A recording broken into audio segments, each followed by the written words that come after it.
જયંતિનો ઉત્સવ મહાત્માઓ બધા એને સેલિબ્રેટ કરશે. આપણે પણ વાત્સલ્ય મૂર્તિ દાદા ભગવાન અને નમસ્કાર કરી અને એટલી જ પ્રાર્થના કરવી કે આપે જે રીતે આપનો જન્મ સફળ કર્યો, આધ્યાત્મ માર્ગની ઊંચાઈ ઉપર જઈને, એવી રીતે અમે સર્વે મહાત્માઓ પણ, મુમુક્ષુઓ પણ અને સાયન્ટિસ્ટો પણ એવી જ આધ્યાત્મની ઊંચાઈ ઉપર પ્રાપ્ત કરીએ અને આપની જેમ અનેક વ્યક્તિઓને આ સનાતન વિજ્ઞાન વહેંચવામાં ઉત્તમ નિમિત્ત બનીએ એવી આજના દિવસે અમે સૌ સાયન્ટિસ્ટો હૃદયથી શુદ્ધાત્મા ભગવાનની સાક્ષીએ આપને પ્રાર્થના કરીએ છીએ. આપની પ્રાર્થના સફળ હો, સફળ હો, સફળ હો. અમારા સૌની પ્રાર્થના સફળ હો, સફળ હો, સફળ હો.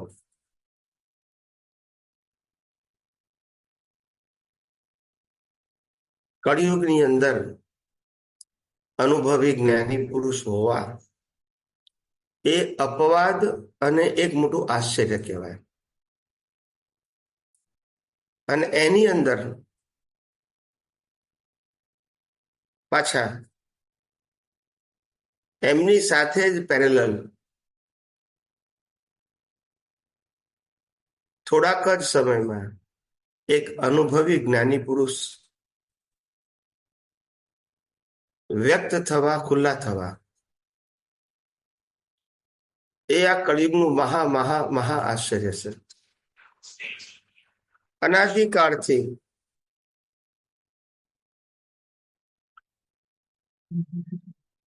અનાદિકાળથી આપણે બધા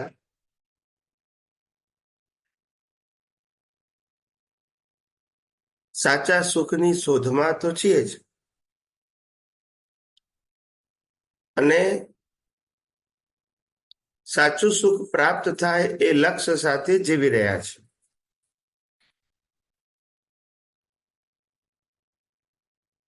અને એ લક્ષ્યની અંદર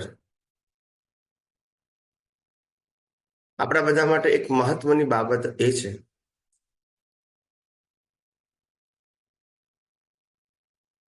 કે કેમ કરીને આપણે આપણા લક્ષ્ય મુજબ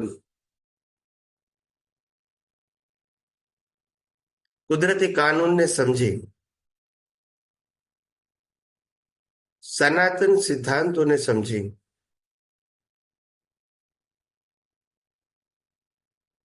પાંચ તત્વોથી ચાલતી દુનિયાને સાયન્ટિફિક પ્રોસેસ રૂપે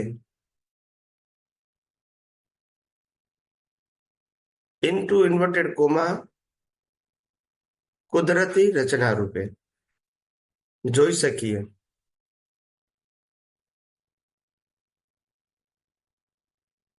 તો હું માનું છું કે આપણા બધાનું જીવન સફળ છે. ઘણા સમયથી ઘણા બધા જિજ્ઞાસુઓ, મુમુક્ષુઓ, મહાત્માઓ હવે આ વિજ્ઞાનને સમજવા માટે ઝડપથી આગળ આવી રહ્યા છે. મોટા મોટા થિંકરો, સાધુ, સંતો, સંન્યાસીઓ પણ હવે આ વિજ્ઞાનને સમજવા માટે આતુર થઈ રહ્યા છે. કારણ કે ભારત વર્ષની અંદર સદીઓથી જે સનાતન વિજ્ઞાન, જે કુદરતનું સ્વયં સંચાલિત વિજ્ઞાન આવરાઈ ગયું હતું, ઢંકાઈ ગયું હતું, લુપ્ત થઈ ગયું હતું, એ આજે ખુલ્લું થઈ રહ્યું છે. અને આપણે બધા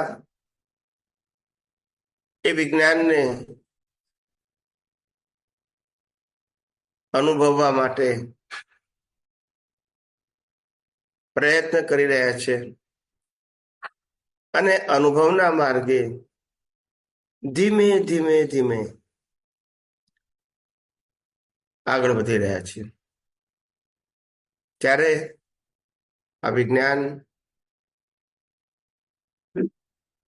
અનેક વ્યક્તિઓને માર્ગદર્શન આપવા માટેનું સામર્થ્ય ધરાવે છે, પરંતુ એ સામર્થ્યની સાથે પ્રત્યેક સાયન્ટિસ્ટો, પ્રત્યેક મુમુક્ષુ, જિજ્ઞાસુ અને મહાત્માઓએ આ વિજ્ઞાનને આત્મસાત કરીને અનેક વ્યક્તિઓ સાથે પહોંચાડવાનો પોતાનો નમ્ર પ્રયાસ કરવો પડશે.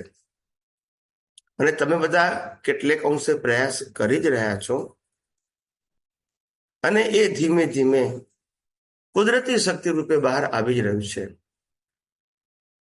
તો આવો આપણે સૌ આધ્યાત્મ વિજ્ઞાનના નેજા હેઠળ જે મુમુક્ષુ મહાત્માઓને પ્રશ્ન ઉપસ્થિત થતા હોય આધ્યાત્મ વિજ્ઞાન સંબંધી, એ પૂછી શકે છે.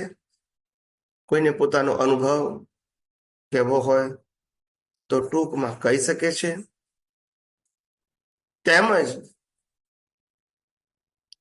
કોઈની સાથે વાર્તાલાપ કરતા કન્ફ્યુઝન ઊભું થયું હોય અને એનું સોલ્યુશન ના મળતું હોય તો એવા પ્રશ્ન પણ પૂછી શકે છે. તો આવો આપણે સૌ આધ્યાત્મ વિજ્ઞાનના નેજા હેઠળ પ્રશ્નોત્તરી રૂપે સવાલ જવાબની શરૂઆત કરીએ. જય સચ્ચિદાનંદ. જય સચ્ચિદાનંદ સ્વામીજી. રક્ષાબેન ઓઝા, પ્લીઝ અનમ્યુટ કરજો. સ્વામીજી જય જય સચ્ચિદાનંદ. સચ્ચિદાનંદ, પ્રણામ. હવે આપે એક સત્સંગમાં એવું કીધેલું કે કોનામાં વાયુ તત્વ વધારે હોય, અગ્નિ તત્વ વધારે હોય. એમાં આપે અગ્નિ તત્વનું નથી કીધું, તો ઈ કોનામાં શું હોય તો ઈ વધારે હોય? અગ્નિ તત્વ એટલે હીટ, ગરમી ઉત્પન્ન કરે.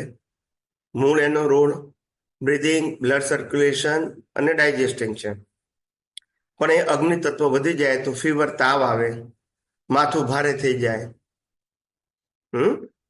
ગરમી અપસેટ થઈ જાય માણસ. એટલે જરૂરી પણ છે અને ઓવર પણ ના હોવું જોઈએ.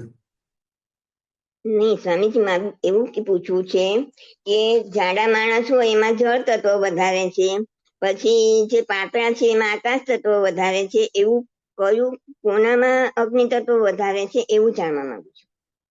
જે લોકો વધારે પડતું હાર્ડવર્ક કરે છે એનામાં અગ્નિ તત્વ વધારે હોય, પણ એ હાર્ડવર્કથી ડાયજેસ્ટ થઈ જાય. પણ જે લોકો હાર્ડવર્ક સાથે ટેન્શન બહુ કરે છે એનામાં અગ્નિ તત્વ જે જરૂરિયાત છે એના કરતા વધારે હોય, એટલે માણસ તણાવ વાળો. રાઈટ, સમજાઈ ગયું સ્વામીજી. નોર્મલ તો અગ્નિ તત્વ બોડી માટે જોઈએ, જેનાથી તમારું બોડી વોર્મ રહે, બ્રીધિંગ, બ્લડ સર્ક્યુલેશન થાય, ખોરાક પચે, આ બધા માટે અગ્નિ તત્વ જોઈએ જ. પણ વધારે પડતું આવે તો એ બ્રેઇનને અસર કરે, ફીવર થાય, માઇન્ડ આખું અપસેટ થઈ જાય, તપી જાય જેને કહે છે ને, એવું પણ થઈ જાય. રાઈટ. આવી રીતે બોલો. હવે બીજો પ્રશ્ન પૂછું. હા, કિશોરભાઈએ સત્સંગમાં એવું કીધેલું કે પ્રાર્થના એટલા માટે કરવાની છે કે પ્રકૃતિ પરમાત્મા જેવી થાય. હવે બેના તો ગુણધર્મ જ આખા અલગ છે, તો પ્રકૃતિને તો પરમાત્મા જેવી બનાવી જ કેવી રીતે શકાય? ના, પ્રકૃતિ પરમાત્મા જેવી ના થાય, પણ આપણી પ્રકૃતિ એવી બને કે જે પ્રકૃતિ મોક્ષ માર્ગ માટે લાયક અને સહાયક સંજોગો વાળી હોય. રાઈટ. એને એવા સંજોગો મળે કે જેથી મુક્તિના માર્ગમાં આગળ વધી શકે. બરાબર. અત્યારે આગળ વધવું હોય પણ ઘણા બધા અવરોધો વાળા કર્મો લઈને આવ્યા છે. સાચી વાત. એટલે આપણી સ્મૂથ લાઈફ હોય તો આપણે આપણા ધ્યેય મુજબ આગળ વધી શકીએ. વધી હમ? શકે. ઓકે. એ કહેવાનો આપણો આશય સમજી લેવાનો આપણે. હા, ઓકે. ઓકે, ધન્યવાદ. પ્રણામ. હા. જય સચ્ચિદાનંદ. જય સચ્ચિદાનંદ. બોલો. જય સચ્ચિદાનંદ પ્રભુજી. જય સચ્ચિદાનંદ. અનંત ઉપકારી, આપણા ખૂબ ખૂબ આભાર. સુખ સાતામાં પ્રભુ. જી જી જી જી જી જી, વચ્ચે આપણે એક મહાત્માએ પ્રશ્ન પૂછ્યો હતો કે કોઈ એના ઉપર તમે કઈ કહેતા હતા, તો આ શોર્ટ में કહું છું કે કોઈ व्यक्ति या परिस्थिति का पुण्य पक गया या उसके इंटेंशन के आधार से ये ओपन नहीं हुआ है विज्ञान, ना किसी के आधार से ये कुदरत ने ओपन किया है, निमित्त चाहिए व्यक्ति या परिस्थिति, ऐसा आप कुछ कह रहे हैं। तो इसके ऊपर मुझे और थोड़ा समझना है, क्योंकि हम तो यही समझते थे कि दोनों साइड से है करके, पर सिद्धांत ये कहता है कि व्यक्ति और इंटेंशन, ये आप इंटेंशन भी बोल रहे हैं, इंटेंशन के आधार पे भी नहीं हुआ है, तो मुझे समझना है। देखो, विज्ञान खुला होना वो व्यक्ति की सनातन सत्य जानने की जो मैच्योरिटी है और अनुभूति है, उससे आगे बढ़कर ये विज्ञान खुला होता है। मगर कोई व्यक्ति ऐसा कहे कि मेरे को विज्ञान की अनुभूति करनी है, तो ऐसे अनुभूति नहीं होगी। मेरा भाव अनुभूति करने का है तो भी नहीं होगी, क्योंकि जब तक आप विज्ञान की अनुभूति का बेसिक विज्ञान नहीं जानोगे, नंबर 1, और नंबर 2, इसका सिंसियरली उपयोग करके अनुभव करने का प्रयास नहीं करोगे और प्रयास से आप डेवलपमेंट नहीं बढ़ाओगे, तो कुदरत क्या कर सकती है? बिना मैच्योरिटी कभी किसी को अनुभव नहीं होता।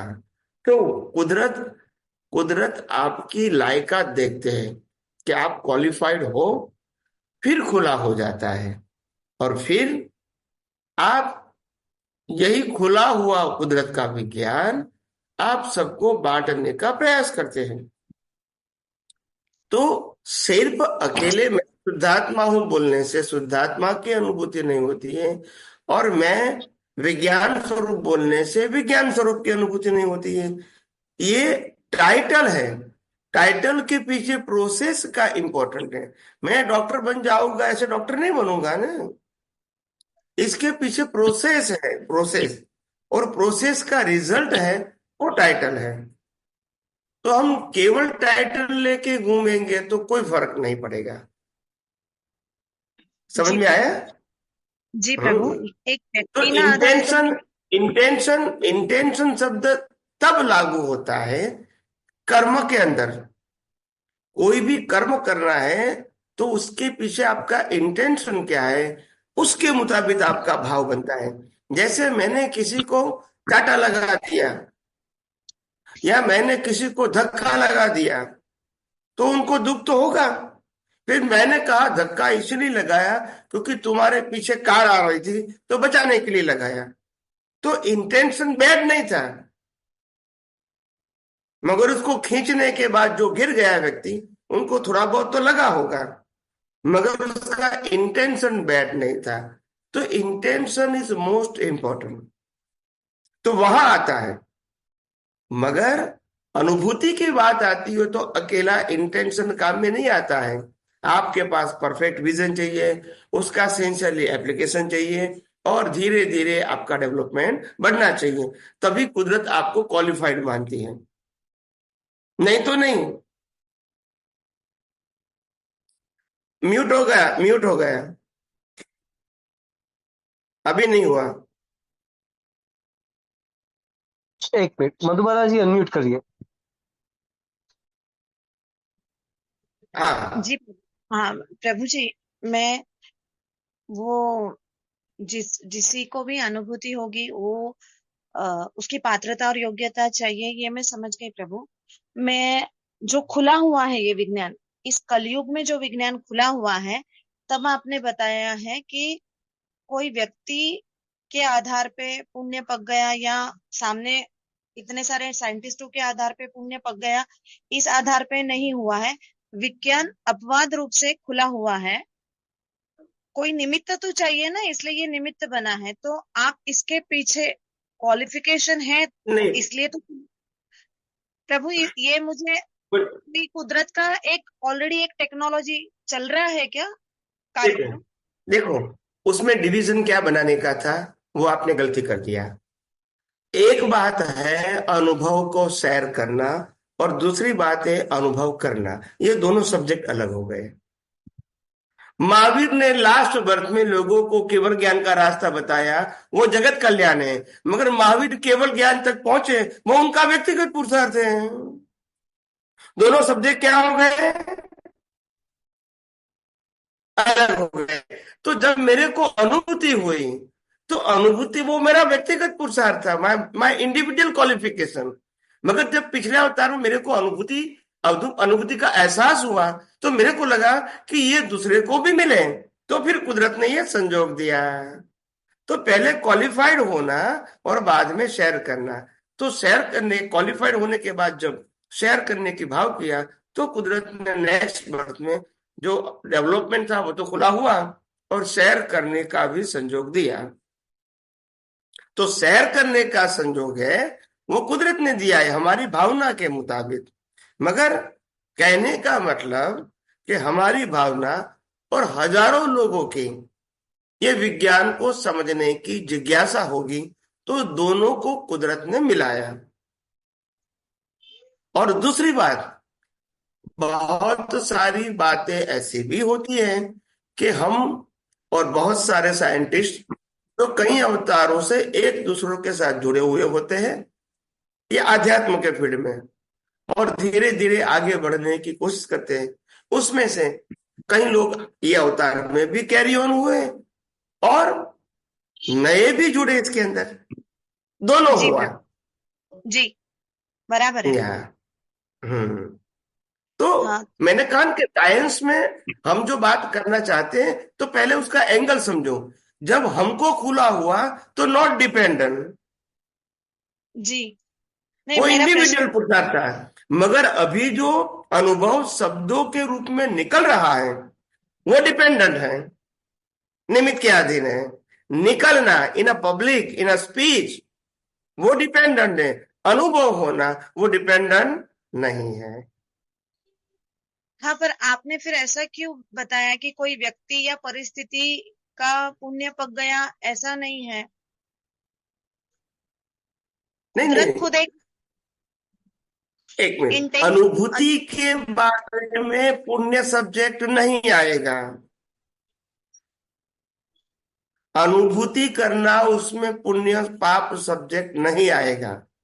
मगर अनुभव को बांटना है, शेयर करना है, और लोगों को भी उसको प्राप्त करना है, तो ये पुण्य सब्जेक्ट है। क्रिया आई ने, क्रिया, एक्शन, जी जी जी प्रभु बोलने जी। का और प्राप्त करने का, दोनों संजोगों में पुण्य चाहिए। मगर ये पुण्य यहाँ बांटने का है, और आपको ये रिसीव करने का है। मगर जब आप डेवलपमेंट की बात करो, तो वहां पाप पुण्य तो है ही नहीं।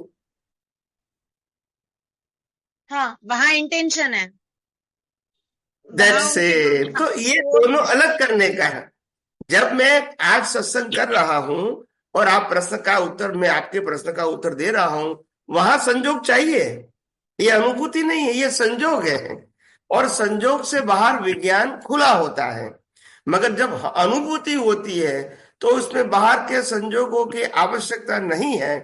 मगर आपके ज्ञान दर्शन के उपयोग की सिंसियरली आवश्यकता है, वो बाहर किसी को दिखती नहीं है।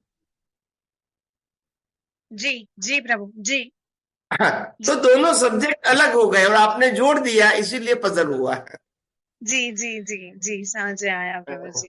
जी अभी आपको समझ में आता है कि कोई भी महात्मा कोई भी प्रश्न करता है, हम कैसे सेपरेट कर देते हैं। जी प्रभु जी, वो तो अभी काफी टाइम से आपका सत्संग नहीं है तो समझ में आता है। और पीछे जितने भी सत्संग हम सुनते हैं उसमें एक एक फिर वही सत्संग सुनने से और कुछ नया खुला होता है और हमारा यस भी यस, दर्शन होता खुला है होता होता है। है। ऑफ बहुत कोर्स। आपने जिस तरह से प्रेजेंट किया है ना, सिंपल, और एक एक जगह आपको मालूम है कि आगे आने वाला यहाँ अटकने वाला है। ये शब्द हमने पहले हमारे आवरणों की वजह से नहीं सुना था, अब हमें सुना और समझ में आया, फिर उपयोग में आया। इससे हमारा बहुत विजन चेंज हो गया है और वो यस। एग्जैक्टली सिद्धांत समझ में आ गया। बहुत सारे ऐसे कभी सिद्धांत है जो कभी कभी क्या होता है, कोई प्रश्न करता है तो मैं वो डिस्चार्ज वाले भाग के लिए उत्तर देता हूँ, और कभी अनुभूति के भाग को उत्तर देता हूँ। तो ये दोनों जोड़ दिया तो फिर पजल हो जाएगा। दोनों सब्जेक्ट अलग है। एक अनुभूति का सब्जेक्ट इंटरनल है, और जो शेयर करना और प्रश्न करना वो आउटरनल है। आउटरनल वो डिपेंडेंट ऑन सिचुएशन है। इंटरनल है हाँ वो आपका खुद का पुरुषार्थ है, और वो बाहर दिखता भी नहीं है, इसलिए डिपेंडेंट नहीं है। हाँ, तो इसीलिए मैंने दोनों बोला सब्जेक्ट अलग है। ये मैंने लिखते समय भी ऐसे ही लिखा कि कोई व्यक्ति ने पूछा, ऐसे मैंने लिखा भी है वैसा ही हाँ कि किसी हाँ ने पूछा तो आपने ऐसा जवाब दिया, तो वो मुझे थोड़ा क्लियर भी नहीं हो हाँ। रहा था। लिखते समय भी मैं वो यस थोड़ा यस। ध्यान देके ही समझने का कोशिश करती हूँ। और नहीं, राग द्वेष आपने भी। आज आज आपने आज पर्टिकुलर किया तो मैंने दोनों को अलग कर दिया है। नहीं तो कोई एक ही एंगल से पूछेंगे कि भाई स्वामी जी आप हमको प्रश्न का उत्तर देते हैं तो वो क्या है, तो मैं कहूंगा ये उदय कर्म है, और ये पूरा विज्ञान खुला। उसमें मैं नहीं, आप भी उत्तम निमित्त बने हैं, ताकि लोगों को उस किताब के माध्यम से, वीडियो के माध्यम से, ऑडियो के माध्यम से, यूट्यूब के माध्यम से, टीवी के माध्यम से मिलता है। उसमें निमित्त चाहिए, मैं अकेला कुछ नहीं कर सकता हूँ। जी, वो उसमें ये सुना। डिपेंडेंट है, ये डिपेंडेंट है। जी, पर हम भी रोज सिद्धांत में बोलते हैं ना कि व्यक्ति और परिस्थिति के आधार पे कुछ भी नहीं खुलता है, तो इसी वो आधार पे अंदर, फिर वो व्यक्ति अंदर की खुला। बात है। अंदर अंदर नहीं खुलेगा। अंदर तो व्यक्ति के आधार पर कैसे होगा? अंदर तो आपका पुरुषार्थ चाहिए। हाँ, बिल्कुल तो विरोधी होता है तो भी विज्ञान प्रकट होता है, और बिल्कुल प्रेम स्वरूप व्यक्ति होता है बहुत पसंद वाला, तो भी विज्ञान नहीं खुलेगा। तो विज्ञान खोलना वो अंदर की बात है, वो हाँ डिपेंडेंट नहीं है, वो आपका इंडिविजुअल पुरुषार्थ है। हाँ, इंडिविजुअल खाली इंटेंशन से भी नहीं है, आपने वो क्लियर उसमें नहीं बताया है नहीं वो नहीं, में। ऑफ कोर्स उसमें ऑफ कोर्स थोड़ा ऑफ कोर्स। योग्यता पात्रता तो मैं थोड़ा सोचते हो, जबकि हम बेधड़क बोलते हैं कि व्यक्ति और परिस्थिति के आधार पे कुदरत ये नहीं होता है, पर वो हम समझे नहीं थे कि ऐसा हाँ वो समझना बहुत जरूरी था, तो आज इस आधार पे यस। पूछा। और इसी आधार पे मुझे समझ में आया कि राग द्वेष विजन से ही होता है। इधर राग और द्वेष कॉन्स्टेंटली चालू रहता है। खूब और जो आभार बाहर प्रभु। राग द्वेष होता है वो तो कुदरती रचना है। जी, वो सब लोभ कपट में आ जाता है, गुस्सा हाँ, वगैरह। तो राग द्वेष जो दृष्टि में है, जो बाहर दिखता नहीं है, वो चार्ज है। वो जो बाहर दिखता है वो तो डिस्चार्ज है। हाँ, वो दृष्टि में आना, ये समझ में आना चाहिए प्रभु जी। ये समझ और में इसीलिए आया। कहा कि आपने आपने अगर कुदरती रचना नहीं देखा है तो राग या द्वेष तो होगा ही। होगा ही। इसीलिए होगा कहा ही कुदरती रचना देखना वो प्रतिक्रमण है, और कुदरती रचना न देखना वो अतिक्रमण है। પ્રભુ, તમારા નિમિત્તે આ જ્ઞાન એટલું સહજ રીતે તમે બહાર કર્યું છે ને, અને રોજ પચાઈને સમજે છે. જે અમે બેધડક બોલીએ છીએ એનો મર્મ કેટલો વિશાળ છે, કેટલો વિશાળ. અને અમારી જિંદગીમાં અમે એવી રીતે સોચતા હતા કે આવતીકાલે પુરુષાર્થ કરશું, શાયદ બધી પરિસ્થિતિ બરાબર થઈ જશે તો પછી પુરુષાર્થ કરશું, પણ સમજાયું કે કોઈ દિવસ આ બરાબર થવાનું નથી. આ સંસાર એવું જ છે અને આ જ માર્ગમાંથી નીકળવું છે, અને આજે જ હમણાં જ નીકળવું છે. આ પ્રમાણે તમારે સહજ રીતે ખુલ્લો કર્યો, કોઈ પણ આવરણ નહીં રાખ્યા, એટલે અમને આ મળી રહ્યું છે પ્રભુ. ખૂબ આભાર. बराबर। पूर्ण परिवार की तरफ से आभार प्रभु. सुख साताમાં રહેજો जय प्रभु. सच्चिदानंद, जय सच्चिदानंद। सच्चिदानंद. નરેશભાઈ. जय सच्चिदानंद प्रभु, कोटि कोटि वंदन। जय सच्चिदानंद प्रभु। बोलिए बोलिए, बोलो प्रभु। જ્ઞાની જય સચ્ચિદાનંદ। જ્ઞાની પુરુષ સમજાવે છે કે મુક્તિનો માર્ગ સરળ, સહજ અને સુગમ છે, અને પાછું એવું પણ કહે છે કે તલવારની ધાર ઉપર ચાલવા જેવો છે. એટલે સરળ, સહજ અને સુગમ સમજ પાકી થઈ જાય અને નિરંતર ક્ષણ ક્ષણનો ઉપયોગ રહે તો જ થાય, નહીતર એ પાછું સ્લીપરીના મોહનીય કર્મના જે આવરણો આવે છે વારંવાર, એમાં સ્લીપ થઈ જાય છે જીવ. બરાબર, નિરંતર ક્ષણ ક્ષણની જાગૃતિ માર્ગ છે, એટલા માટે તલવારની ધાર ઉપર મોક્ષનો માર્ગ સરળ, સહજ અને સુગમ છે સમજ્યા પછી ઉપયોગની દ્રષ્ટિએ. બરાબર. એમાં કોઈ ફિઝિકલ મન વચન કાયાનો પુરુષાર્થ નથી. પણ એ તલવારની ધાર જેવો છે, એટલે કે તમે જ્યાં અવસ્થાને કુદરતી રચના જોતા ચૂકી ગયા કે બંધ પડી જ જશે. બરાબર છે. એટલે તમે એમ માનો કે કશો વાંધો નહીં, એવું નહીં બને. કુદરતનો કાનૂન તો જેવું કુદરતી રચના ન દેખ્યું તે તરત બીજ પડી જ જશે. અને કુદરતી રચના જોતા આવડે તો એકદમ સરળ છે. એમાં કોઈ અઘરું છે જ નહીં. કોઈ વિચાર, કોઈ વાણી, કોઈ વર્તનની કોઈ વાત જ નથી કે જેને આપણે અઘરું કહી શકીએ. બરાબર છે. હા. અને આ જે નિરંતર ક્ષણ ક્ષણની જાગૃતિ ન રહે પ્રભુ, એમાં એક આ મોહનીય કર્મ કામ કરે છે. એમાં જ્ઞાની પુરુષ એવું સમજાવે છે કે આત્મામાં સુખ છે એ તો ખબર પડી જાય, પણ એ શબ્દોથી અમને તો ખબર પડી છે હજી. પણ એક બીજું વાત એવી કહે છે કે જગતમાં સુખ નથી, એ સમજતા કેટલાય ભવ નીકળી જાય છે પ્રભુ. તો એના માટે થોડુંક સમજાવો નહીં. જગતમાં સુખ નથી એવું જ્ઞાની પુરુષ કે છે, એને પોતાનો અનુભવ છે, પણ અમને હજી એવું લાગે છે કે જગતમાં સુખ છે, એટલે તો અમે સુખી જઈએ છીએ. હા, એટલે જો સમજાવો કે જગતમાં સુખ નથી, એટલે કે એવું કહેવા માંગે છે કે આ જગતમાં દેખીતી બધી જ વસ્તુ મન વચન કાયા સહિત, સત્તા સંપત્તિ સંબંધ અને સાધન સહિત, 5 ઇન્દ્રિયોથી દેખાતી ગમતી ના ગમતી વસ્તુઓ સહિત બધું કુદરતનું હતું, છે અને રહેશે. એમાં આપણે સુખ પામવા જેવું શું છે? આ તો ભોગવટો છે. આજે આવે ને કાલ જતું રહેશે. બરાબર છે. એટલે આ ભોગવટો છે. માટે જૈન ધર્મમાં ભોગવટાને વેદનીય કર્મ કહ્યું, આનંદનું ના કીધું. અને વેદનીય કર્મના 2 ભાગ પાડ્યા, સાતા અને અસાતા. પણ બંને વેદના છે. વેદના એટલે દુઃખ નહીં, વેદના એટલે ભોગવટો. ભોગવટો ફરજિયાત. હા, જનરલી વ્યવહારમાં ભોગવટો એટલે દુઃખ જ માનીએ છીએ. પણ આધ્યાત્મિક ભાષામાં સુખ અને દુઃખ બેયને ભોગવટો કહેવાય.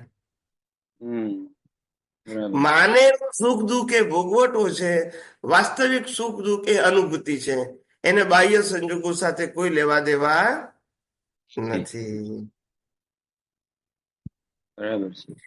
કુદરતનો કાનૂન એવો છે કે જે વસ્તુમાંથી તમને સુખ મળે છે તે જ વસ્તુને આધારે તમને દુઃખ થાય છે. બે પરસ્પર છે ને, એકબીજાને પૂરક છે. મળે ત્યારે સુખ અને જતું રહે ત્યારે દુઃખ. એટલે કારણ કે આ તો પ્રાપ્ત થયેલું છે ને, આપણું ક્યાં છે? એટલે ભોગવટા રૂપે મળ્યું. બરાબર છે, પરમેનન્ટ નથી. અને આપણું સ્વાભાવિક સુખ તો કાયમનું છે, મેળવવાનું ક્યાં છે? એ તો છે જ, ખાલી રિયલાઇઝ કરવાનું છે અજ્ઞાનનો નાશ કરીને. એટલે આ જગતનું સુખ અને ભ્રાંતિનું સુખ કે છે, એને કાલ્પનિક સુખ કે છે, એને ક્ષણિક સુખ કે છે, એને જાજવાના જળ જેવું સુખ કે છે, એને સપનાનું સુખ કે છે. હકીકતનું નથી. બરાબર છે. ક્લિયર થઈ ગયું પ્રભુ? હા, થઈ ગયું. નિરંતર જાગૃતિ રાખવી જ પડશે સંજોગોમાં કે આ મારું નથી. બસ કુદરતનું છે ને રહેવાનું. પ્રકૃતિને કોઈ વસ્તુમાંથી આનંદ આવે અને કોઈ વસ્તુમાંથી આનંદ ના આવે તો પણ જાણવું આ પ્રકૃતિની ડિસ્ચાર્જ બિલીફ નો પ્રશ્ન છે, મારો પ્રશ્ન નથી. નથી નથી એઝ એ શુદ્ધાત્મા મારો પ્રશ્ન નથી. આજે હા, આજે પ્રકૃતિને આઈસ્ક્રીમ ખાવાથી આનંદ આવે, કાલે આઈસ્ક્રીમ ના પણ ખાઈ શકે. નહીં નહીં ભાઈ ડાયાબિટીસ છે, નહીં શરદી થઈ ગઈ છે, તો એ જ આઈસ્ક્રીમ ના ભાવે. બરાબર. આ બધા કહું છું ને અવલંબિત સુખો છે, અને એ તમારા ભોગવટો હોય તો જ ભોગવી શકો, નહીં તો એનું ઊંધું થઈ જાય. ઊંધું થઈ જાય. બરાબર છે. હોય તો ન ભોગવી શકાય.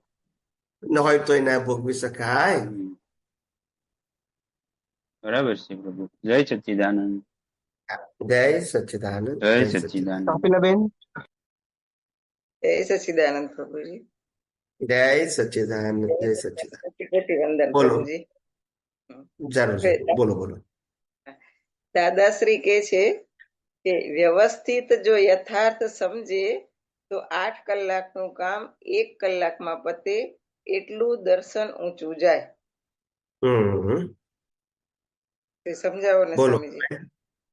ના, પણ પહેલા શું સમજ્યા એ તો કહો, પછી હું સમજાવીશ. મારું તો કામ છે જ ને. તમને પણ ખ્યાલ આવે ને કે તમે જે સમજ્યા હોય તમે કહો. તમારી 2-4 વાક્યોમાં કહો, જેવું આવડે એવું, કઈ વાતું નહીં.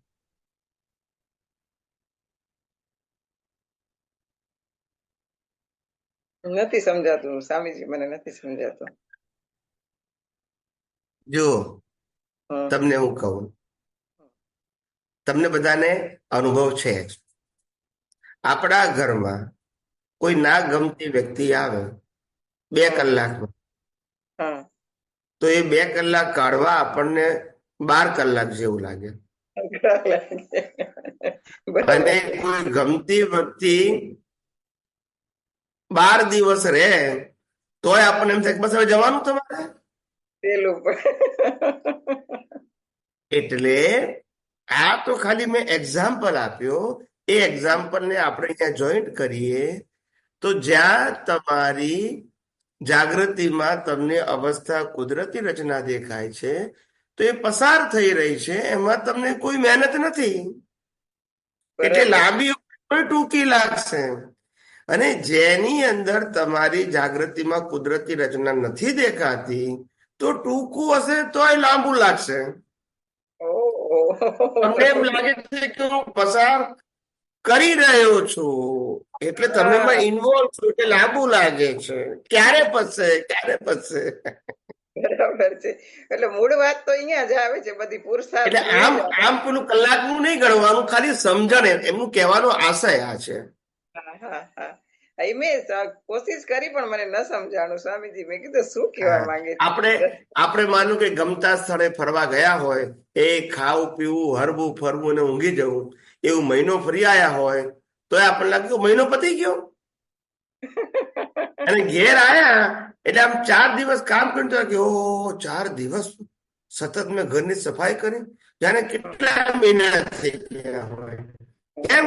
કારણ કે એમાં ગમતું નથી પણ કરવું પડે છે, એટલે લાંબુ લાગે છે. એ વખતે કુદરતી રચના દેખાતું નથી. એટલે આ જ્ઞાની પુરુષનો કહેવાનો આશય આ રીતે સમજવાનું. તમે કોઈ પણ સંજોગોને કુદરતી રચના દેખાશે તો ગમે એટલું લાંબુ હશે તો પસાર થઈ જશે, નહીં દેખાય તો ટૂંકો સંજોગ પણ લાંબો લાગશે. આવું કહેવા માંગે છે. એટલે ટૂંકમાં આત્મા ગમતો થઈ જાય ઈ તો ત્યારે જ મેળ પડશે સ્વામીજી, સંસારમાંથી ત્યારે. આત્મા ગમતો થઈ જાય એ તો ખરું જ, પણ સંજોગો જેમ કુદરતી રચના વધારે દેખાશે એમ તમને સંજોગો હળવા અને ઇઝીલી પાસ થતા દેખાશે. પેલું પાસ કરવા પડે એવું લાગશે, ને જોતા આવડે તો પાસ થઈ રહ્યા છે. પેલો આપણે એમ કહીએ કે તાવ આવી રહ્યો છે, મને 5 દિવસથી 3 દિવસથી તાવ આવ્યો છે, એનો બોજો હોય, અને બીજી વ્યક્તિ એવું કહે કે મારે 3 દિવસનો તાવ પૂરો થઈ ગયો, તો બંનેની પરિસ્થિતિ 3 દિવસના તાવની સરખી છે, પણ માનસિક દશા જુદી છે બહેનની. સમજણનું જ છે બધું કામ. અદભુત સ્વામીજી, અદભુત. મારે ઘણું આગળ છે ને, તમે આશીર્વાદ દો ને. અત્યારે બોમ્બે છો? હે ના અત્યારે કચ્છમાં છે.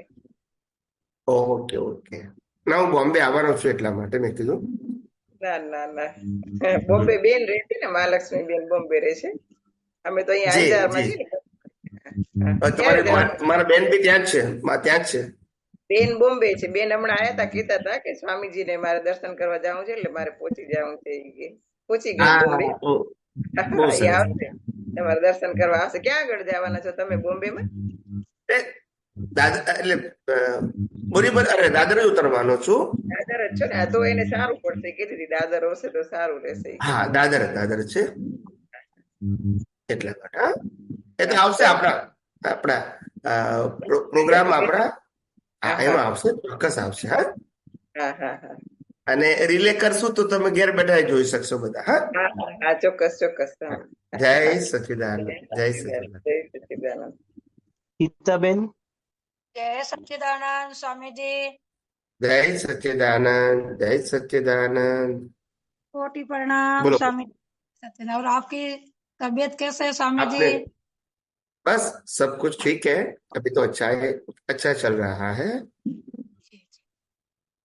तो स्वामी जी मेरा प्रश्न है, जो हमारे रिलेटिव में ऐसा कोई संजोग आए थे, 1-2 साल पहले आए थे, तो उसी टाइम इस प्रकृति को बहुत दुख हुआ था।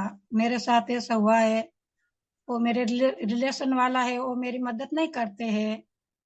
तो उसी टाइम कुदरत की रचना मेरे को याद नहीं आई, वो शुद्ध आत्मा याद नहीं याद। बाद में मैं उसको कुदरती रचना देखती हूँ। फिर भी स्वामी जी ऐसा कोई संजोग आता है, उस व्यक्ति की बात आती है, कोई हम ऐसे संजोग आते हैं, तो फिर वैसा ही वो हमारे वो इस प्रकृति के अंदर वो वैसा ही चलता है उसके प्रति। वो राग देश तो नहीं होता है, और अंदर ऐसा भी चलता है, वो दोषित नहीं है, उसको बार बार दोषित नहीं देखना है, वो कुदरती रचना ही थी। फिर वो शब्दों में ऐसा निकल जाता है, उसने मेरे साथ ऐसा किया, वो ऐसा उसकी गलती है, ऐसा नहीं करना था, मेरी गलती नहीं है। तो बार बार समय जो ऐसा होता है, फिर मैं कुदरती रचना भी देखती हूँ। फिर वो महीना 10 दिन 15 दिन होता है, फिर ऐसा कोई संजोग आता है बोलने का, तो फिर वो ऐसा ही निकलता है। वो बार बार ऐसा क्यों निकलता है समय, जिसका क्या कारण होता है? कुदरती रचना हम बराबर नहीं देखे क्या? उसमें। नहीं नहीं नहीं, बार बार ऐसा नहीं है। आप जिस प्रकार के संजोग लेकर आए हैं, और वो संजोग के अंदर ऐसी परिस्थिति आ रही है कि जिसके साथ ज्यादा ऐसे नेगेटिव संजोग, नापसंद संजोग आते हैं, वो आप हिसाब लेकर आए हैं, तो वो तो समय समय पे निकलेगा। इम्पोर्टेंट बात यह है कि हम उसमें कितनी जागृति से ये सभी बाहर की और अंदर की अवस्था को कुदरती रचना देखें, वो हमारे लिए इम्पोर्टेंट है। कुदरती रचना तो बोलते हैं, वो अंदर भी चलता है, ये कुदरती रचना वो शब्दों में तो निकल ही जाता है। ठीक है, कोई बात नहीं, मगर मैंने कहा इतना ध्यान रखने का, कैसे भी करके हम ज्यादा से ज्यादा बाहर की और अंदर की यानी मन बुद्धि चित्त अहंकार जो डिस्चार्ज है, वो बाहर यानी स्पीच एंड एक्शन, ये हमारी और दूसरे की ज्यादा से ज्यादा कुदरती रचना देखने की प्रैक्टिस और बढ़ाए। देखने की बोलता हूँ, परिवर्तन करने की नहीं बोलता हूँ। हाँ, ये बोलते उसके प्रति राग देश भी नहीं होता है, अंदर ऐसा नहीं लगता है कोई ये व्यक्ति खराब है, वो अंदर अंदर ऐसा शब्दों में निकल जाता है, अंदर तो ऐसा नहीं होता है। नहीं, अच्छी बात है, कोई बात नहीं, कोई बात नहीं। धीरे धीरे जागृति रखो, धीरे धीरे नॉर्मल हो जाएगा। बाकी संजोग तो जो लेकर आए हैं वो तो अवश्य निकलेगा ही, इसमें हम क्या कर सकते हैं। तो बार बार संजोग आते, वो आपकी आज की गलती नहीं है, मगर जितनी भी बार आते उसमें से आप कितनी बार कुदरती रचना देख सकते हैं, वो कुदरत के एग्जाम में आप पास हो गए। जब नहीं देख सकते तो इतना आपके कमी है या कमजोरी है, इतना ध्यान में रखने का। हाँ, जैसे हम कुदरती रचना देखते हैं, वो साथ में नहीं होता, मैं शुद्ध आत्मा हूँ और ये कुदरती रचना वो साथ में नहीं होता है। मैं शुद्ध आत्मा हूँ तो कुदरती रचना हम चूक जाते हैं, जो कुदरती रचना देखते तो हम शुद्धात्मा वो लक्ष्य चूक जाते। ऐसा बराबर नहीं बैठा, कभी कभी होता, कभी ऐसा हो जाता। इसीलिए मैंने कहा कि शुद्धात्माओं वो लक्ष्य में रखना है और जागृति कुदरती रचना देखने में लगानी है, क्योंकि पहले दर्शन होता है, बाद में ज्ञान होता है। समझ में आया? जी। दर्शन में बहुत विविधता है, ज्ञान में तो कोई विविधता है ही नहीं।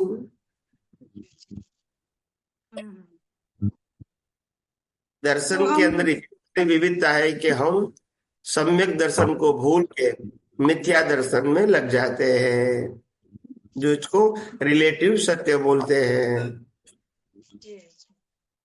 तो घर के जितने व्यक्ति है वो फाइलें है, उसमें हम कुदरती रचना नहीं देख सकते। बाहर वालों में दिखता है, घर वालों में नहीं दिखता है। वो ऐसा बोलने का नहीं है, क्योंकि बाहर वाले के संजोग कम आते हैं, कभी कभी आते हैं, और घर में तो पूरे दिन साथ में होते हैं। तो एकदम से दोनों की प्रकृति को कुदरती रचना देखना थोड़ा डिफिकल्ट हो जाता है, क्योंकि बार बार ओपिनियन खुला होता है। फिर भी जागृति से हम कुदरती रचना देखने की जब प्रैक्टिस करेंगे तो धीरे धीरे हम खुद ही अलग रह सकते हैं। स्वामी जी, आत्मा देख सकूं और विज्ञान दृष्टि का उपयोग कर सकूं हर संजोगों में। चलो, बस मेरा खूब खूब आशीर्वाद है, खूब आशीर्वाद, खूब प्रगति करो। बोलिए। जय भूपेंद्र सच्चिदानंद सिंह। स्वामी जी। जय जय सच्चिदानंद स्वामी जी। सच्चिदानंद। जय सच्चिदानंद। हाँ स्वामी जी, डेवलपमेंट और समझ इन दोनों में से कैरी फॉरवर्ड होता है, वो किस आधार पर होता है, यानी क्या होना चाहिए? समझ कैरी फॉरवर्ड हाँ, होती है या क्या? दोनों होता है। डेवलपमेंट अनुभव के रूप में होता है, वो आपकी कैपिटल है, और समझ वो आपकी मैच्योरिटी है, जो नेक्स्ट बर्थ में आप इसको यूज करके डेवलपमेंट बढ़ा सकते हैं। अच्छा, डेवलपमेंट का मतलब आप कुदरत की एग्जाम में पास हो चुके हैं, और समझ का मतलब अभी आपके पास ज्ञान है, एप्लीकेशन बाकी है। सही है। हाँ समझ में आया प्रभु? हाँ हाँ है स्वामी जी। अब ये 1 महीने से ही मैं ज्वाइन हुआ हूँ फर्स्ट, ठीक है। तो यहाँ पे अब मुझे अप्लाई करना चालू किया है का, तो सही अच्छा रहता है, लेकिन सही प्रोसीजर आपसे एक बार सुनना चाहता हूँ, तो एकदम एग्जैक्टली ताकि मैं रह पाऊँ जागृति में। नहीं, वो तो विज्ञान में तो प्रक्रिया एक ही होती है। दृष्टि का प्रयोग है, मन वचन काया को तो प्रयोग है नहीं है। हाँ दृष्टि का प्रयोग है कि मन वचन काया और इंद्रियों से दिखती पूरी सृष्टि को कुदरती रचना देखना, बस ये हमारा प्रयोग है। और कुदरती रचना से मुक्त शुद्धात्मा अलग है। और संजोग आते हैं तो संजोग में जागृति के वक्त यानी पहले और बाद में ज्यादा रहती है, संजोग के वक्त थोड़ी दिन हो जाती है, तो उसका क्या कारण होता है? ठीक है, वो प्रैक्टिस से धीरे धीरे अंतर कम हो जाएगा, और धीरे धीरे वर्तमान संजोगों में भी जागृति रहेगी। उसमें प्रैक्टिस की जरूरत है। हाँ, ओके। हाँ, ओके। आप कहाँ रहते हैं? मैं गुजरात में रहता हूँ, बायर तालुका में। बायर तालुका, और गांव का नाम क्या है? गाबट गाँव है, गाबट अरवली डिस्ट्रिक्ट में अच्छा पड़ता है। अच्छा टीचर में अच्छा हूँ अच्छा। मैं, ओके वहाँ पे जॉब ओके, करता कोई हूँ। बात नहीं, कोई बात नहीं। जय खूब खूब सच्चिदानंद। आगे बढ़ो, यही मेरी शुभकामना आपको। जय सच्चिदानंद। हाँ जय धन्यवाद। जय हाँ। अभी नेक्स्ट कौन है? મહાલક્ષ્મી બેન, અવાજ નથી જય આવતો આપનો. હા જય સચ્ચિદાનંદ સ્વામીજી. जय सच्चिदानंद। जय सच्चिदानंद। જય સચ્ચિદાનંદ. કેમ છે તબિયત? બસ સારી છે, આપની તબિયત કેમ છે? સારી છે હો. બહુ સરસ, બહુ સરસ, બહુ સરસ. તમને મળવા આવું તું મારે, પણ તમે હતા નહીં ત્યારે. કઈ દર્શન આપણે કરવા. બોમ્બે મળીશું પાછા આપણે. હા, હવે તમે આવવાના છો ને, ત્યારે મળશું. રાહ જોઈ છે તમારી. જરૂર હા, જરૂર હા. જરૂર. ના, આવીશું હા, આવીશું, ચોક્કસ આવીશું. હો. હા, હા, બીજો કઈ હા. પ્રશ્ન પૂછવો છે આપને? હા, સ્વામીજી, આ બધા દેવી દેવતાઓ 33 કરોડ છે. તો હમ. પૂજાય છે તો અમુક જ વ્યક્તિના મંદિર છે અને પૂજાય છે, એટલે એવી કઈ એ લોકોની કોશિશ હોય એવી કઈ કે ઇફેક્ટમાં એનું આવે એવું. એવું નહીં. હમ જે દેવી દેવતાઓ હમ લોકોના રોજિંદા કામમાં આવતા હોય હમ હમ એ દેવી દેવતાઓને લોકો વધારે પૂજે.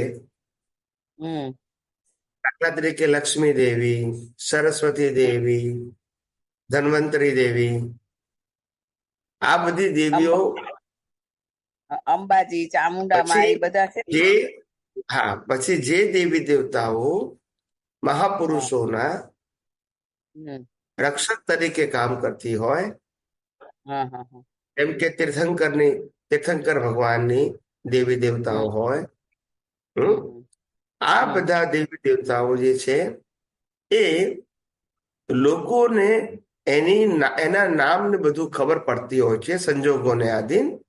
એટલે આ લોકો પછી એની પૂજા કરતા હોય છે અને ધીમે ધીમે વધારે ને વધારે લોકો એને માનતા પણ હોય છે.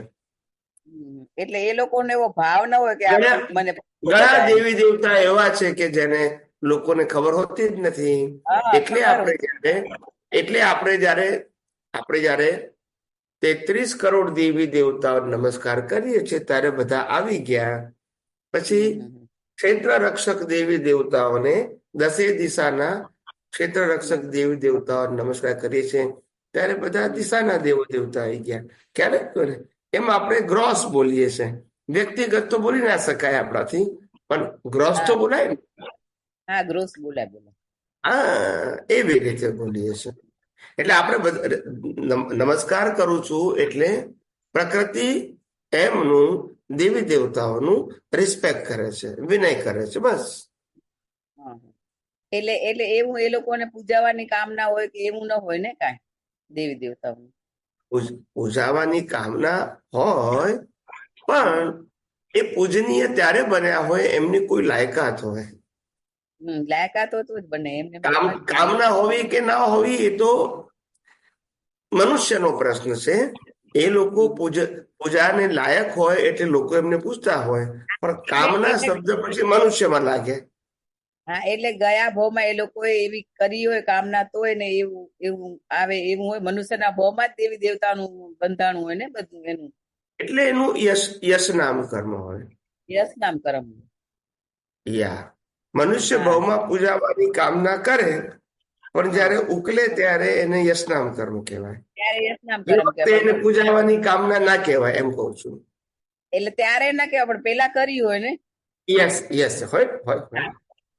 હા હા, એટલે એ પેલા કર્યું હોય અને પછી અત્યારે તો એને કાંઈ હોય જ નહીં, કોઝ ઇફેક્ટ છે જ નહીં કાંઈ. અત્યારે તો રિઝલ્ટ જ છે ખાલી. અત્યારે રિઝલ્ટ જ છે, પણ પેલા ભાવમાં એને આ બધું પુણ્ય એટલું બાંધ્યું હોય અને એવી કામના પણ હોય અને બધા પૂજે એમ. બસ. એટલે એવી આપણે વાત કરી હોય તો વિરાજ ના કરી એમ તો ન કહેવાય ને કાંઈ. આ વાત કરી હોય તો આપણે ના કશું નહીં. પણ પૂજાવાની કામના મનુષ્ય ભાવમાં જોઈએ કોઈને પણ. હા, મનુષ્ય ભાવમાં જો એ તો ખબર છે કે એટલે જયારે રૂપકમાં આવે ત્યારે પૂજાવાની કામના ના બોલાય, કારણ કે એ તો કુદરતી રચના છે. ત્યારે કુદરતી રચના છે, પણ મનુષ્યના ભાવમાં ત્યારે કરી હોય ને. યસ, એ ભાવના કરી હોય એનું આ ફળ છે. હા. ઓકે. જય સચ્ચિદાનંદ. જય સચ્ચિદાનંદ. બીજું કોણ છે હવે? હવે છે નલિનીબેન ન્યુયોર્કથી. જય સચ્ચિદાનંદ સ્વામીજી. જય સચ્ચિદાનંદ. જય સચ્ચિદાનંદ. મારો પ્રશ્ન છે કે આપણે એક એક્ઝામ્પલ આપ્યો તો પડદો, પ્રોજેક્ટર અને પ્રેક્ષક. એ મને બહુ જ ગમ્યો. એ વિશે જરા સ્પષ્ટ કરો ને પ્લીઝ. હા, પડદો, પ્રોજેક્ટર હા અને પ્રેક્ષક, હા આ પડદો હંમેશા વિતરાગ હોય,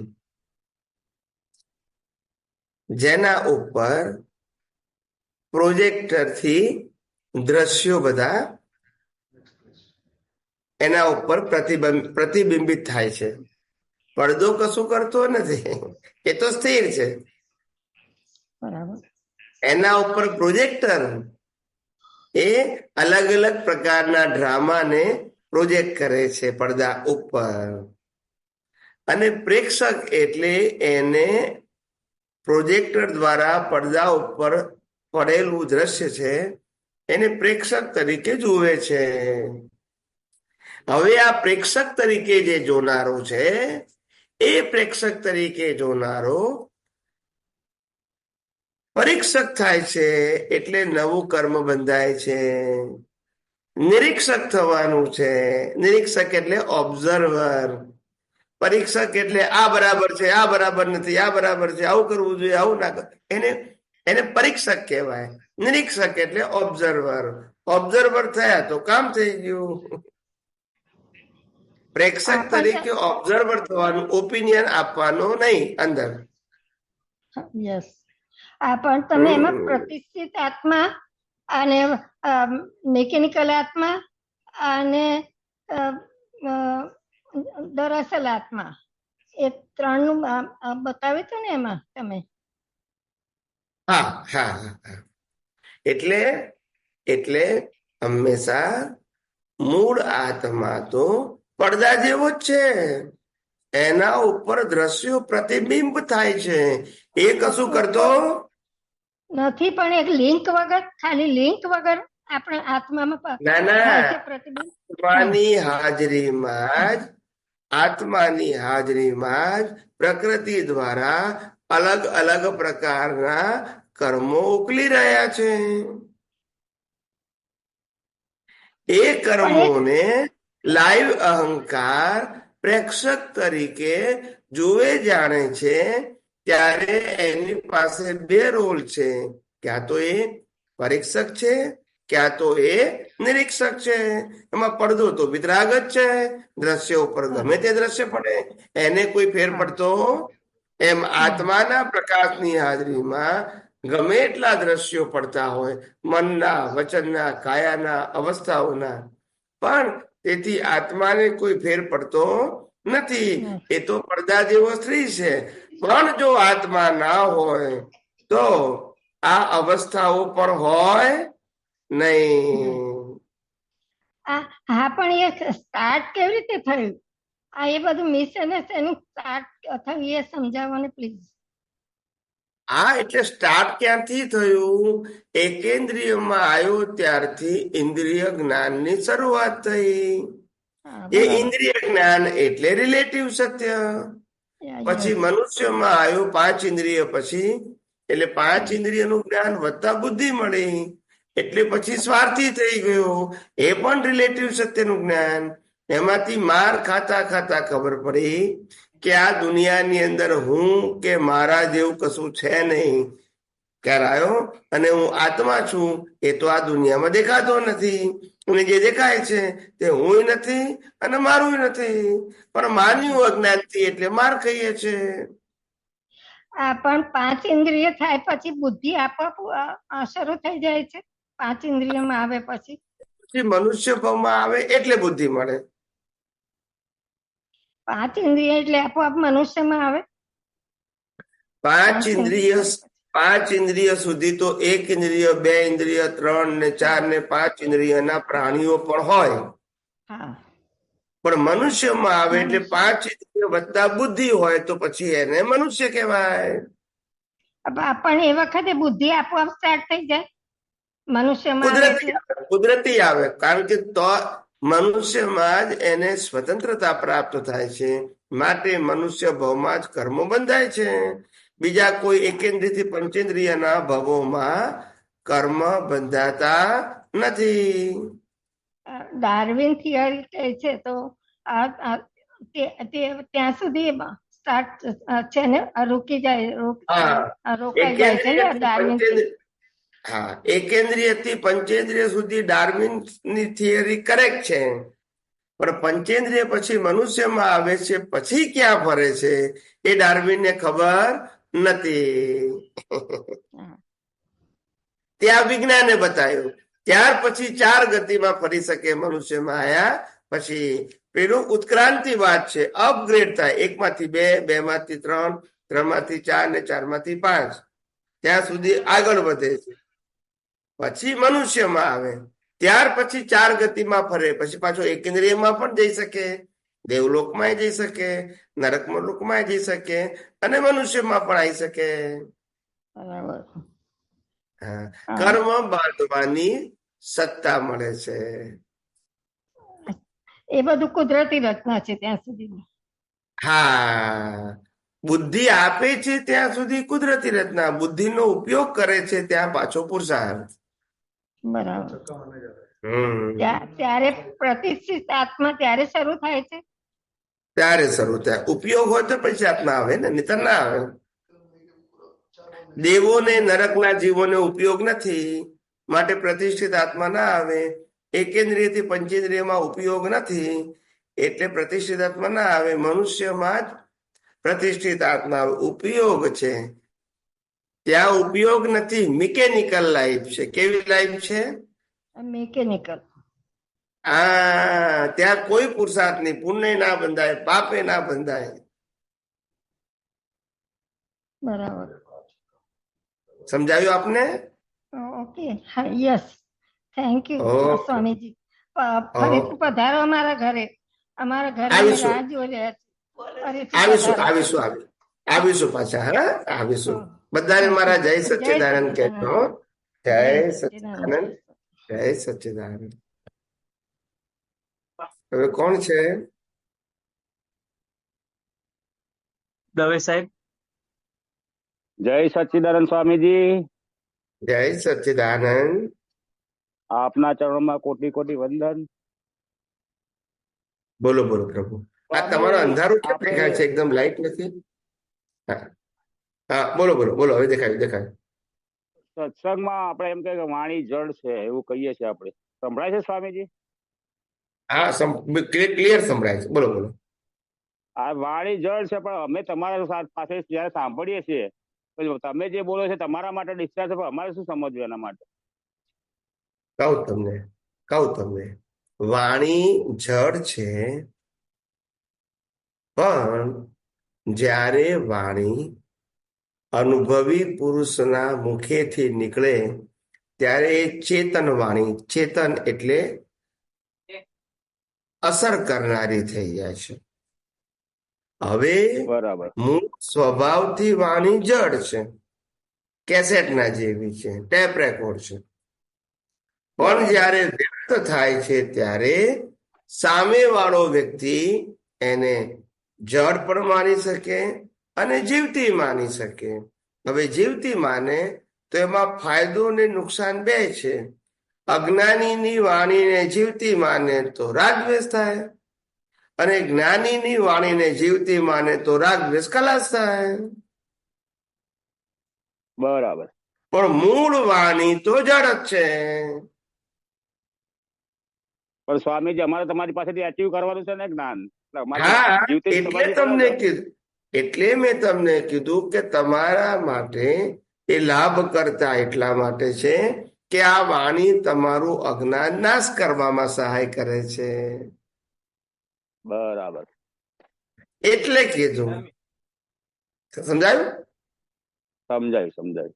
હવે અજ્ઞાનીની વાણી તમે લાઈવ સમજો તો રાગદ્વેષ થશે. બરાબર. એની વાળી જડ સમજવું. ત્યાં પછી મિકેનિકલ સમજવાનું, ત્યાં ટેપ રેકોર્ડ સમજવાનું. એ બોલ્યો, હું બોલ્યો એવું માનવાનું નહીં. કુદરતી રચના. પણ જ્ઞાનીની વાણી કુદરતી રચના ખરી, પણ એ આપણા પુરુષાર્થ માટે, પ્રગતિ માટે હિતકારી છે. બરાબર. ખ્યાલ આવ્યો? હા, આવ્યો સ્વામીજી. હા, બોલો બોલો. બસ જય સચિદાનંદ સ્વામીજી, આટલું સમજવું હતું. જય આપના ધર્મમાં કોટી સચ્ચિદાનંદ. કોટી વંદન. ચલો, અત્યારે આપ ક્યાં ગાંધીનગરમાં જ છો સાહેબ? જી ગાંધીનગર, આપ ગાંધીનગર. ક્યાં છો? હું ગાંધીનગરમાં જઉં છું 28માં. તો કાલે ફોન કરીને આવવું હોય તો 4 થી 6 માં આવી શકો છો. હા, સારું સારું. ફોન કરીને, હા, ફોન કરીને આવજો પણ. હા, હા હા હા. જય હા, જય સચ્ચિદાનંદ. સચ્ચિદાનંદ. જય સચ્ચિદાનંદ. જય સચ્ચિદાનંદ. હજુ એક ભજન લઈ જઈએ 9 વાગ્યા સુધી. હા પ્લીઝ, કોઈને ક્વેશ્ચન હોય તો રેઝ હેન્ડ કરજો. યસ તો યસ તમે યસ. હજી એક કે બે ક્વેશ્ચન સ્વામીજી છે તો સ્વામીજીનો આપ લાભ લાભ લઈ બધાને શકશો. મળે. Yes please. હેમાબેન, જય સચ્ચિદાનંદ.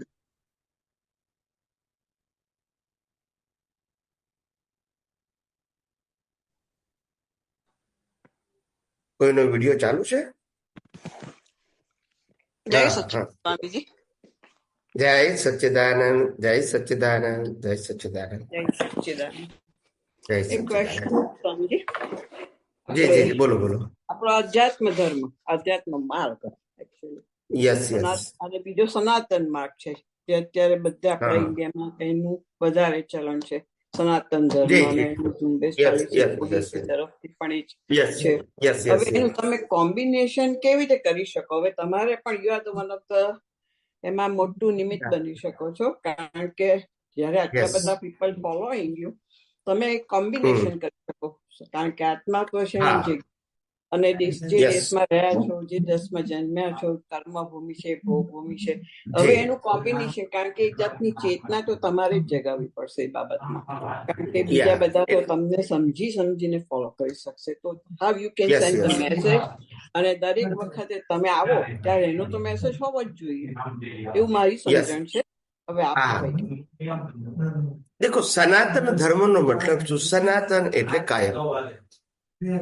અને કાયમનો ધર્મ કેવો હોય? અપરિવર્તનશીલ. અને જે પરિવર્તનશીલ છે એની ઉત્પત્તિ અને નાશ હોય અને ટેમ્પરરી હોય. જ્યારે આત્મધર્મ એને સ્વધર્મ કીધું અને સનાતન કીધું. જ્યારે જીવ આત્માને ઓળખવા માટે, અનુભવવા માટે, સમજવા માટે પ્રયત્ન કરે છે ત્યારે એને સનાતન ધર્મ કહેવાય છે. બિલકુલ ધ્યાનથી સાંભળજો. અને એ જ વ્યક્તિ જ્યારે વ્યક્તિને, સંપ્રદાયને, ક્રિયાને, સંસ્થાને, રિચ્યુઅલ્સને સમજવા પ્રયત્ન કરે છે ત્યારે એ સંપ્રદાય છે. કારણ કે એ પોતાને જે સમજે છે સાચું માને છે, બીજાને ખોટું માને છે. પણ સનાતન ધર્મમાં તો સાચું ખોટું આવતું નથી. હવે સનાતન ધર્મ કહેવો કોને? આપણે માનીએ કે આત્મધર્મ એ આત્મા સનાતન છે. પણ સનાતન ધર્મ એટલે શું? સનાતન ધર્મ એટલે માત્ર આત્મધર્મ નહીં. સનાતન ધર્મ એટલે આત્મા સિવાય કુદરતી કાનૂન અને કુદરતી રચના. એટલે કુદરત એટલે 6 તત્વો, એ પણ સનાતન. કુદરતનો કાનૂન પણ સનાતન. અને કુદરતે બનાવેલી બધી રચના પણ કુદરતની જ છે. ભલે ડિવિઝન પાડો, પણ છે તો કુદરતની. તો આ પણ તમને સનાતન રૂપે દેખાય. એ મુક્તિનો માર્ગ છે. પછી ભલે ને પ્રકૃતિ રામને ભજે, કૃષ્ણને ભજે, મહાવીરને, શિવને, સ્વામિનારાયણને, ગમે તેને ભજે, અથવા પ્રકૃતિ ગમે તે ક્રિયા કરે, એનો કોઈ પ્રશ્ન નથી. પણ પુરુષાર્થ વાળા ભાગમાં જ્યારે એને સનાતન વસ્તુ સિવાયનું જ્ઞાન દર્શન ન હોય, સનાતન ધર્મનું જ્ઞાન દર્શન હોય, તો પછી એ સનાતન દ્રષ્ટિ કહેવાય, સનાતન ઉપયોગ કહેવાય અને સનાતન ધર્મ કહેવાય. અને એનાથી નીચે જાય તો રિલેટિવ સત્યમાં સાંપ્રદાયિક ધર્મ આવે. રિલેટિવમાં જવું પડે. એટલે સનાતન ધર્મ રિલેટિવ સત્યનો વિરોધ નથી કરતું, પણ રિલેટિવ સત્યને કુદરતી રચના જોવાનું કે છે. પણ જે લોકોને સનાતન દ્રષ્ટિ નથી, એ રિલેટિવ ધર્મને પુરુષાર્થ કે છે, જેથી પાપ પુણ્ય થાય છે. એ તો આખું તમે સૈદ્ધાંતિક બતાવી દીધું, કારણ કે દ્રષ્ટિ તો આટલી કરોડોની વસ્તીમાં બહુ ઓછા ને, 1% ને. આમાં કેવું છે એમાં બેન કે અમારું મિશન શું છે કે આ વિજ્ઞાનને વિજ્ઞાન સ્વરૂપે જેમ છે તેમ ખુલ્લું કરવું, આગળ સમજનારા, ઉપયોગ કરનારા, અનુભવ કરનારા, શેર કરનારા નીકળ્યા જ કરશે. રામની, કૃષ્ણની, મહાવીરની વાતો હજારો વર્ષ પછી આજે લોકો કે છે ને, એવું આ વિજ્ઞાન કે છે.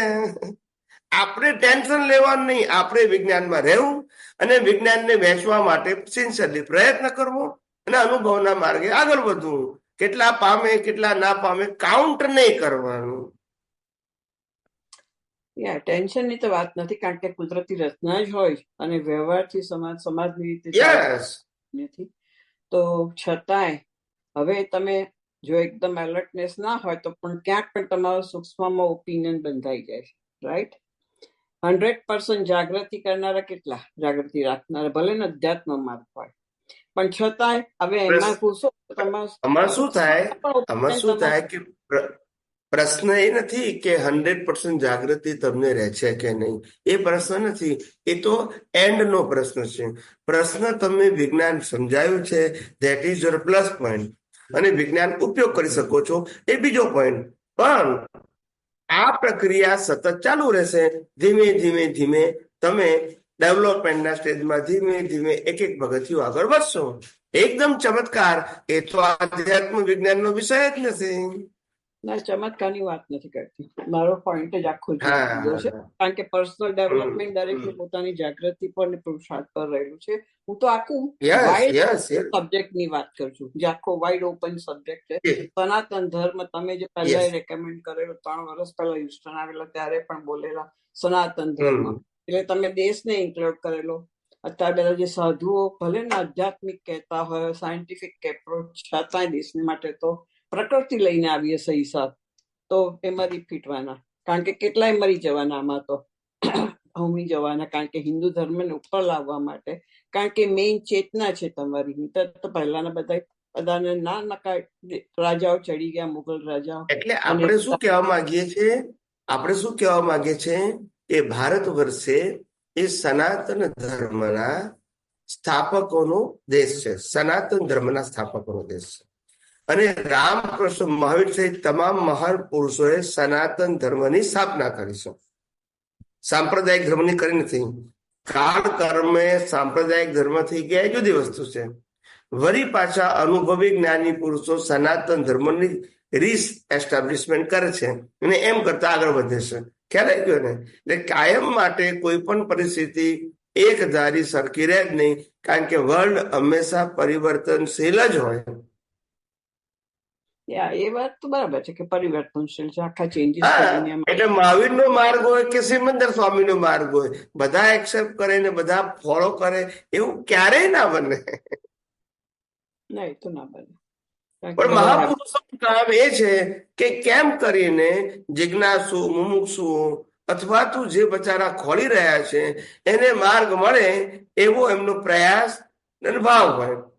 ખ્યાલ આવી ગયો ને? પછી જેને જેવા પુણ્ય અને જેનું જેવું ડેવલપમેન્ટ, પુણ્યથી ભેગું થાય, ડેવલપમેન્ટ થી સમજાય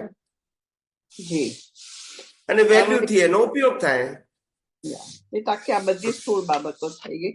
અધ્યાત્મનું ડેવલપમેન્ટ કરેલી જે દૂધ છે, કારણ કે પ્રકૃતિ જે ઉદય લઈને આવી છે એ રિઝલ્ટમાં અત્યારે બધે ચારે બાજુ આવી જ રહ્યું છે, રાઈટ? કહેવાનો મતલબ એ છે, ખાલી એની દ્રષ્ટિના વિઝન પર અલર્ટ રહેવાનું છે કે ક્યાં. બીજું, હવે જયારે સૂક્ષ્મ શરીર જે ડેવલપ થયેલા હોય અંદરના સૂક્ષ્મમાં, એ લોકો સ્થૂળ દેહ છોડીને સૂક્ષ્મ ટ્રાવેલ કરી શકે છે, રાઈટ? એક મિનિટ પેલામાં એક મુદ્દો ઉમેરવાનો બાકી રહી ગયો, એટલા માટે પ્લીઝ. સનાતન ધર્મ એક છે, એવો ધર્મ છે કે જે બધાને એક કરે છે. એક કરે છે કારણ કે બધા આત્માને અનુભૂત કરીને મોક્ષે જવા તો માંગે જ છે. રામના માર્ગથી, કૃષ્ણના માર્ગથી, મહાવીરના માર્ગથી, શિવના માર્ગથી, સ્વામીના માર્ગથી બધા હિન્દુ ધર્મ આત્મધર્મને તો માને જ છે, આત્માને તો માને જ છે, મુક્તિને તો માને જ છે. એટલે સનાતન ધર્મ એક કરે છે. એટલે જેને જેને સાંપ્રદાયિક ધર્મમાંથી સનાતન ધર્મ પ્રાપ્ત થશે એની દ્રષ્ટિમાંથી ભેદ નીકળી જશે. વ્યવહારમાં રહેશે, દ્રષ્ટિમાં નહીં રહે. ના, એનો તો પ્રોબ્લેમ નથી, કારણ કે હિન્દુ ધર્મ ઇઝ ડિફરન્ટ. પણ અત્યારે તો આપણા કન્ટ્રીમાં ડિફરન્ટ સિચ્યુએશન છે. આ બધા તો છે જ હિન્દુ તરીકે, પણ જે ડિફરન્ટ સિચ્યુએશન બીજી રીતે ઉભી થઈ છે, બીજી જાતનું કન્ટ્રી આખો ઉભો કરવા માંગે છે, એની હું વાત કરું છું. અને ત્યાં એને માટે જ આ મોદીની ઝુંબેશ છે. એ જે તમે જે કોર્નર પૂછો છો ને સનાતન ધર્મ, પણ એ સનાતન ધર્મ જે ક્ષત્રિયોનો ધર્મ હતો, આજે સનાતન ધર્મ અત્યારે શબ્દનો ધર્મ થઈ ગયો છે. ક્ષત્રિય ધર્મ એને કહેવાય કે જ્ઞાની હોવા છતાં પણ એ ધર્મને ટકાવવા માટે મારે કંઈ પણ કરવું જોઈએ, મારો જાન પણ નુછાર કરવો જોઈએ. ખ્યાલ આવ્યો ને? એમાં મારું જે આત્મા છે એ ખસી જવાનો નથી, પણ ધર્મની રક્ષા એ ક્ષત્રિયોનો ધર્મ હતો, એ અત્યારે નિર્માલ્ય થઈ ગયો. એટલે પછી આ ડિવાઇડ એન્ડ રૂલ થઈ ગયું. આ બધું શું થઈ ગયું? આપણને નાત જાત ધર્મ સંપ્રદાયમાં બાંટવા લાગ્યા અને આપણે એક્સેપ્ટ બી કર્યું. ખલાસ થઈ ગયા. આપણે બધા આત્માને માનીએ, મુક્તિને માનીએ, કર્મના સિદ્ધાંતને માનીએ, બધું જ કોમન છે આપણું. પણ જેવું આવ્યું કે હું પટેલ, જૈન, વૈષ્ણવ, શૈવ, સ્વામિનારાયણ, અમારી જાત ઊંચી, તમારી નીચી, વળી પાછા ભાગલા. એ તો અહંકાર. એ જે તમે કહો છો એ જે સનાતન ધર્મના જે સ્થાપકો હોય એ ક્ષત્રિય હોય, ધર્મે પણ સુરા ને કર્મે પણ સુરા, નરકે પણ જાય, પણ એવું કાર્ય કરે કે જે સનાતન ધર્મ ટકી રહે, યુનાઇટેડ. ભલે રામને માનતો હોય પણ કૃષ્ણ સાથે મતભેદ ના હોય, મહાવીર સાથે મતભેદ ના હોય, શિવ સાથે મતભેદ ના હોય, એવું માર્ગ બતાવે કે સાંપ્રદાયિક ધર્મો એ સીડી છે અને સનાતન ધર્મ એ સીડીનો ટોપ ભાગ છે.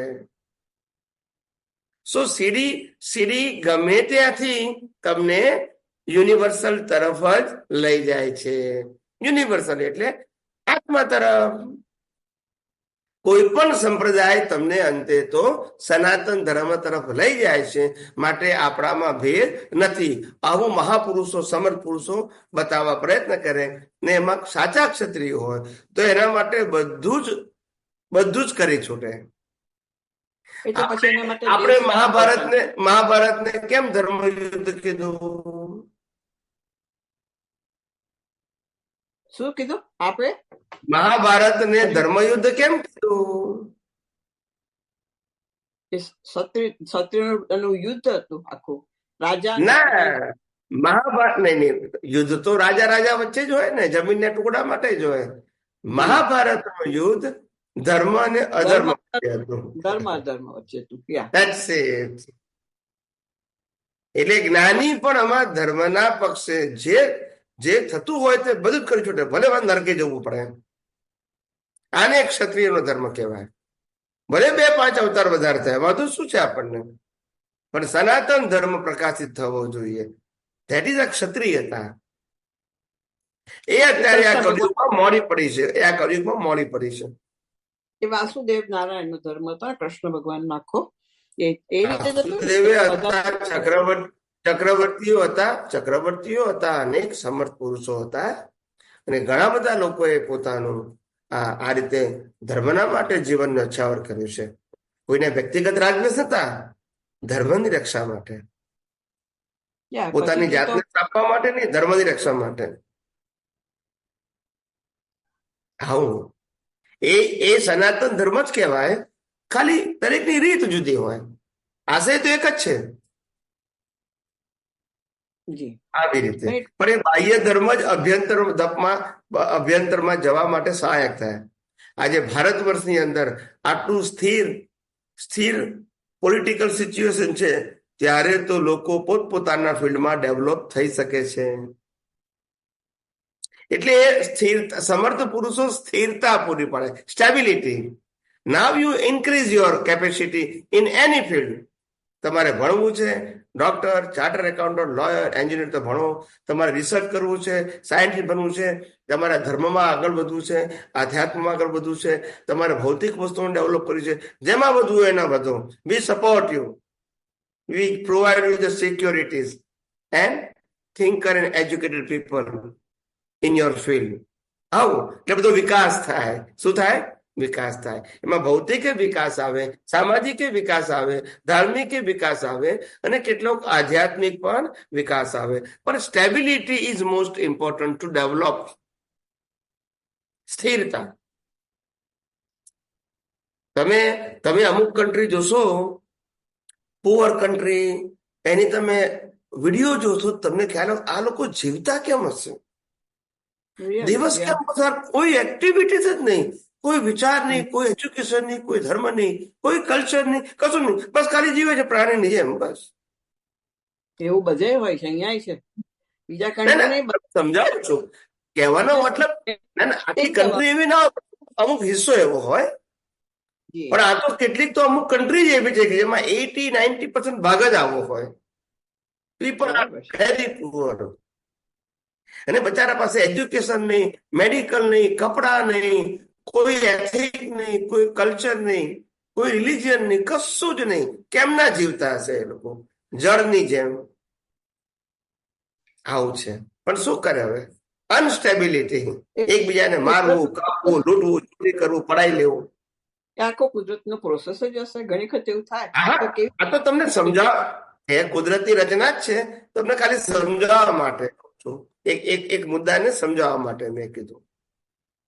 એટલે સ્થિરતા હોય તો માણસનો વિકાસ થાય બધા જ ફિલ્ડમાં.